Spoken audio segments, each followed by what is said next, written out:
দেশবাসী রে, আরে চাঁদাবাজ কই রে তোরা? হ্যাঁ, কত চাঁদাবাজি করবি? আইতেছি রূপগঞ্জে তারা। তারিক সাহেব, ওই যে আপনার নাম বিক্রি করে রূপগঞ্জে দুইটা কিন্তু আছে। একটা পায় কোন এলাকা, কোনো ইউনিয়নে পায় 50%, 50-50।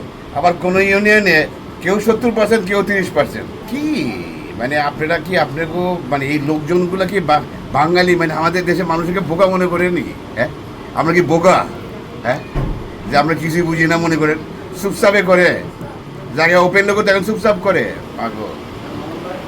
আমি আপনাকে স্পষ্ট করে বলে দেই, হ্যাঁ, যদি আপনি এগুলা ঠিক করতে না পারেন তাহলে আপনি মনে করবেন দেশবাসী আপনাদের সাথে নাই। আপনাকে কঠিন সিদ্ধান্ত নিতে হবে। যদি না পারেন তাহলে কিন্তু জনগণ কিন্তু করবে কিন্তু সামনে।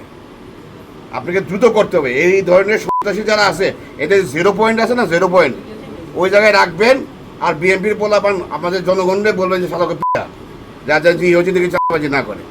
বাংলাদেশ থেকে ওর বাপের নাকি? হ্যাঁ, খাইলাম কিন্তু ব্যাক বেটা।